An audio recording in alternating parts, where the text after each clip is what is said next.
Continuation of scary graveyard. The real event that terrified a town. The chain hit the ground with a metallic snap that echoed all the way down the hill. Jenna froze where she stood, her breath visible in the cold air. The gate creaked an inch wider, then another. The sound wasn't violent. It was slow, like someone who hadn't used their voice in 100 years and was testing how it worked. Alvarez shouted her name, but it sounded far away, swallowed by the night. Her flashlight flickered back on for a second, slicing through the darkness. In that brief beam, she saw them. The smaller footprints had stopped right behind the gate, next to the larger ones. 2 sets side by side. The ground shifted, the dirt seemed to breathe. A wind rose from nowhere, curling through the graves and up the hill. It carried something faint, like a cry, like a word stretched too thin to understand. And in that wind came another sound, low and human.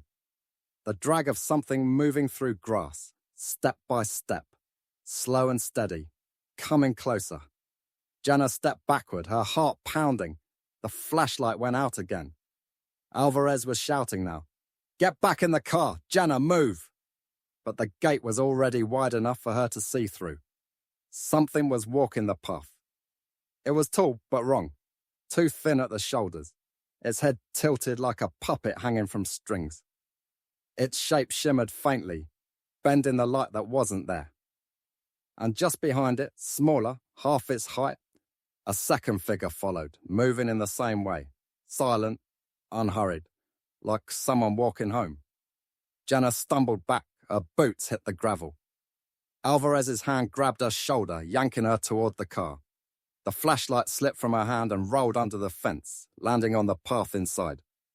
Its beam lit to the 2 sets of prints, and for one breathless moment, she swore she saw bare feet pressing into the height. Then both beams, hers and the car headlights, flickered and died. The world went black. For 3 seconds, there was nothing but the sound of wind and the heartbeat in her ears. Then a whisper, clearer now, close enough to make her spine lock. "You left me." Her scream caught in her throat. The car door slammed. Alvarez had dragged her in and thrown the gear shift into reverse. Gravel scattered under the tires as they backed down the road. In the rearview mirror, the gate stood open. Nothing followed them. But the radio hissed and whispered one last word before going silent. Stay. They filed their reports, careful and clinical, avoiding words like ghost or spirit. They wrote about footprints, equipment malfunction, unknown figures, and environmental distortion.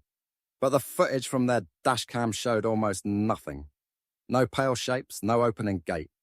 Just Jenna's dropped flashlight rolling under the bars, flickering once before dying. The department sealed the case under unexplained disturbance. But word spread fast. Guthrie had seen strange things before. Old stories about oilmen who vanished, a church bell that rang at midnight. But never anything like this. Summit View became a point of quiet dread. Locals crossed the street to avoid it. Teenagers dared each other to take photos near the gate, but never lasted long. Then came the reporters. They brought night vision cameras, microphones, and bravado. The first few nights they caught nothing but wind and insects. Then one recording, taken just after 3 a.m., picked up something that changed everything again. It was faint, almost too faint to notice. A child's laughter. At first, the reporters thought it was a hoax. Someone playing sound effects or hiding a speaker. But the audio was consistent across 3 different recorders. One of the team members said he'd felt a tug at the bottom of his coat while filming. When he looked down, there was nothing there, just the same pair of footprints, small and deep, forming in the dirt next to his boots. By sunrise, the whole crew had packed up and left Guthrie. Miss Green, the historian, came back to the cemetery a week later. She'd spent days reading through old newspaper clippings, looking for something, anything that might explain what was happening. And she found it. In 1893, during a flu epidemic that swept through the territory, a family named Crawford had lost both parents and 2 children within days. The youngest, a girl of 7, had been buried in the unmarked section at the northwest corner. Her name appeared once on a list of casualties, then vanished from later records.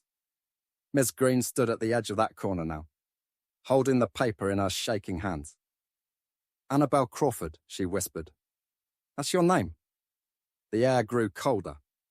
Her breath came out white, twisting like smoke. She placed the paper on the ground, weighted by a small rock. For a second, the page fluttered. Then it went still. The grass around her boots flattened as though pressed by invisible steps. Miss Green backed away, heart hammering. "You're remembered," she said softly. "You're not forgotten anymore." The wind rose again, gentler this time. The paper lifted, caught in the breeze, and disappeared down the path. That night, no one heard footsteps. No one saw shadows. For the first time in months, Summit View was silent. But peace never lasts long in places like that. 2 weeks later, a new patrol car stopped by the cemetery at midnight. Inside were 2 rookies who hadn't been around during the first incident. They joked about ghosts as they drove up the hill. The gate was still locked, the chain newly replaced.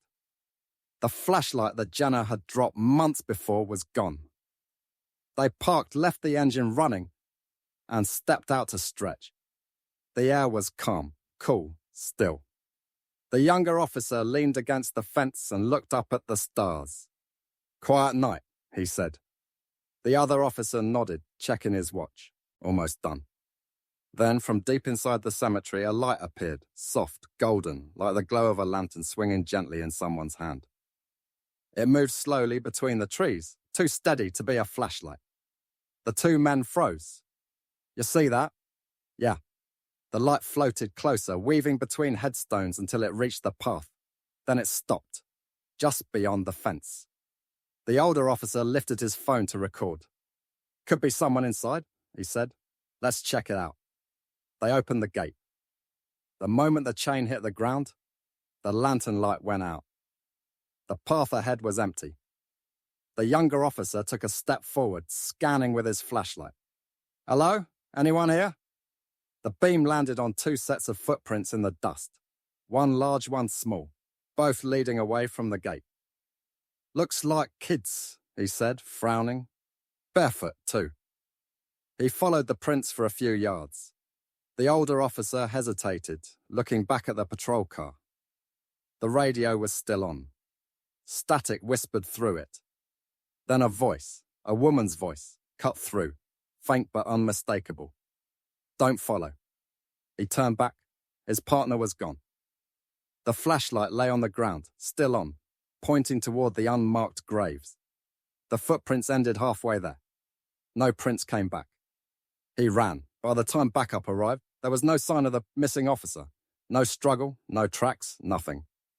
The reports filed afterward were full of careful phrases. Possible abduction, unknown circumstances, further investigation pending. But the people in town didn't need the paperwork to know. They'd already seen enough to believe that something in Summit View didn't like being disturbed. Anna Price read about it the next morning. She sat in her car, parked 2 blocks from the station, staring at the headline. "Officer missing after visiting, haunted cemetery." Her phone buzzed with a new message, unknown number. But only 2 words. "You came back." She didn't open the message again. That night, the cemetery stayed quiet, the gate locked tight. The wind was still, the stars bright. But if you stood on the road outside Summit View at exactly midnight and listened, some say you could hear 2 sets of footsteps moving side by side down the gravel path. One heavy, one small, accompanied by a soft voice whispering through the grass. "Stay." And then, silence. Until the next visitor comes.